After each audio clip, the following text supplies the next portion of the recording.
Hi everybody, welcome to On the Paint Table. This is my weekly show where you see what I got done, what I'm working on, and what is coming up. So this week I painted a whole bunch of stuff for the new expansion from a Relic Blade, the Vogellands, including the Moldorf Expedition and some Lone Guard stuff, a bunch of the Kickstarter miniatures as well. So let's take a look at what I got done and what is coming up.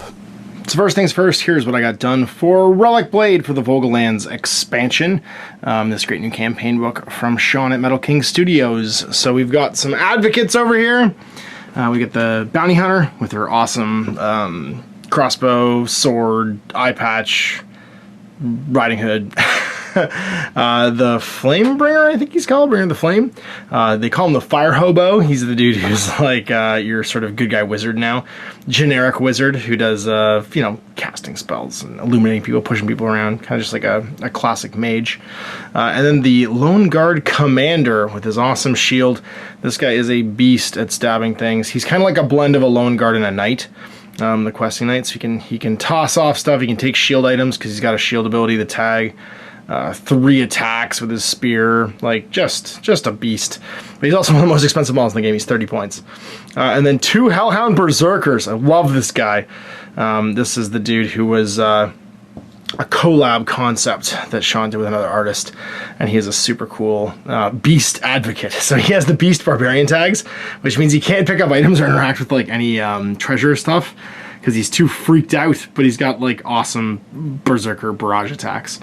And then the first of the neutrals, the Moldorf Expedition. These guys are the dwarves being added to Relic Blade. So not advocates. They actually fight for the good guys and the bad guys. This is the Moldorf Shadowfoot. He's an assassin type with throwing knives he can also stab people with. And a really tricky ability when he's got a dodge token. He rolls 2 dice, pick the highest for damage rolls, which is horrifying. Like, absolutely horrifying, especially when he's throwing knives. We've got this guy, the Moldorf Hearthguard, who's just a cool shield fighter. He's got a good blend of like defense and offense. He can do a little stab. He also knock guys back. So if the first attack doesn't hit, like kill him, he just shoves him back with the shield, which can be really good for like breaking up an assault. And then we've got the Illusionist, who's an anybody can take a mage. He's really cool, his little wand here. And my favorite part is that the wand and his spell that he summons, this is the Illusionary Terror, or as I painted him, the Pepto-Bismol monster. he goes right here, whoop, off the spell, which I think is a really slick design element. So all these I based just using 1-hole punches. This one's a 1.5-inch punch. And some Plastcraft textured cobblestone card. So these are just 30 mil beveled bases, and this is a 40 mil beveled base. I've just glued it on top and then glued these guys down, so they're ready to rock and roll. This adds to both my good guys and bad guys, adversaries and advocates, and then this over here is all adversary stuff. So played some games in this week. You can check out the game actually on Monday. When I tried out some of the new models from the Vogellands and one of the new scenarios too, and it was super fun. If you want to check it out, I think the 4th is the day that all this new stuff comes out. So there it is, what I painted this week. 9 models from Metal King Studios. And I got a whole bunch of stuff on the go for a variety of indie games. So first off, some more Relic Blade, the Wretched Hive here. I want to paint out my Slaver, Iguan Witch, Assassin, and Poacher, who are like 3 of the... what's the term?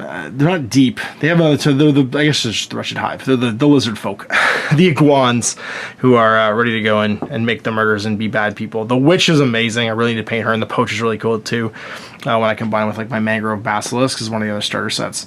But I've always wanted to paint up, and now that I've like blazed through a bunch of the good guy stuff and the neutrals, I'm gonna treat myself to some bad guys so I can play some iguans.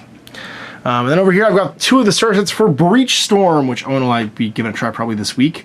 This is the I think it's the Homeworld Confederates, the red team there in resin, and the blue team is the Cat Folks, who's I can't pronounce their name. I'll keep practicing, get it right. But this is 2 like individual 1-player starter sets ready to rock and roll and try out this semi-competitive skirmish scale sci-fi game. I'm pretty jazzed about it. It's really neat. The sculpts are really cool. I really like that they're in colored resin, so if you don't want to paint your stuff, they're actually just ready to go to the box, so you can just glue them down and be ready to play. They were really clean. They required almost no cleaning, like flash-wise, and very little like bends and stuff to fix with hot water. Everything went together really well. The rifle barrels you see are all pretty straight and stuff. So I'm jazzed. Like, these are really nice sci-fi minis. The humans are going to be in red. These folks are going to be in gray and blue. I'm going to spray them with some gray sear, some Citadel color contrast paints and probably do my base coats with that and then touch up the details afterwards. But I'm pretty jazzed to give these a go. The models are really nice and the game looks really cool. And you can look forward to that on a Tuesday coming up soon. And then some Bushido, the new Rising Sun Star set's coming out. And so I went through and looked at my box of like, hey, these were the things I hadn't painted yet when we kind of like moved on to the things from playing Bushido a whole bunch. So I got some Ito to paint, some of the Ashigaru and Musanagi, I don't know. The big scary samurai from the Ito clan, who's like human and not part of the Snake Temple or whatever. He's one of the Lords of Izu. And then I was gonna paint this as my ghost familiar, but I might save him now. This is just a Prefecture of Ryu samurai. I might save him now and paint him as just an actual like prefecture model, because the new starter, the two-player starter, comes with I think it's Ito and Ryu. I think Ryu is one of the two factions I know for sure. And then my two junior ninjas who I didn't get around to painting. I'm gonna paint them too. I'm pretty jazzed about these guys. They're nice, cheap, not too expensive ninjas, because the ninjas are all very powerful, so they tend to be a lot of rice to hire. And the second edition of this game is out now. And so I'm prepping some models to give it a try. We should see the star set pretty soon, so there'll be more Bushido on the channel coming up to check out Rising Sun, which has some like multiplayer and some campaign elements coming too, which I'm jazzed about, because I love the miniatures for Bushido. I painted piles of them, and we like Owen's got his what's it called, his Cult of Uray still to play with, and yeah, we're looking for an excuse to play some more games, so a new edition is always a good excuse. Speaking of which, I went through my collection and checked out all the new cards for Malifaux 3rd edition, and this is what my most complete still works together faction is probably my Outcasts. All of my Hamlin and Free Corps stuff is all pretty coherent, so this is the versatile model. I got a Hans to paint, and I also have to paint up my Free Corps Zmin. I can't remember if he has a special title or something. just to do with the flamethrower, so I can complete the collections that I have. I'm trying to when a new edition of a game comes out, I'm trying to tidy up the things I haven't painted before I go and buy anything else. And we'll probably give him Malifaux 3rd edition. It's not out yet this weekend. It's supposed to be on the 28th, but apparently it's delayed. So we'll do something after it's out, and hopefully be able to check it out soon. So when we can actually get our hands on the cards and stuff, because there's so many cards. I'm looking at them now to kind of like figure out what I have and what I should be working on, just like paint wise. But I'm not going to print them all out. I'm going to wait until we can actually have hopefully cards available to buy, so I can give the game a go and not be wading through cardboard for all my old stuff.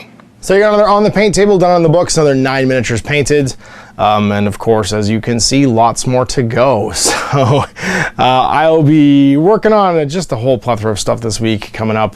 I do owe you guys a review of the new Cyberpunk miniature war game from Osprey Games, which is Reality's Edge. I didn't get a chance to do the review this week because Apocalypse showed up, and it took way longer to actually do the filming of that than I thought it was going to. It took an 8-hour day, basically, to set up and play the first half of the first Apocalypse game we were going to do. So yeah, you can check that out up here in the cards if you want to check out the Let's Play for Warhammer 40,000 Apocalypse. A new game. It's not a version of 40k. It's a new game in the 40k universe from Games Workshop as well. And then next week we'll get back to hopefully regular scheduled programming and show you some new stuff. I'm hoping the Malifaux stuff comes in next week and we can get our hands on the deck and give it a try.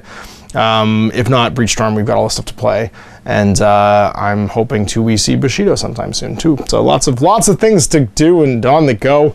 Monday we've got new Relic Blade. Tuesday we've got new Gamma Wolves. Wednesday we've got a second Apocalypse game that you can check out, which will be the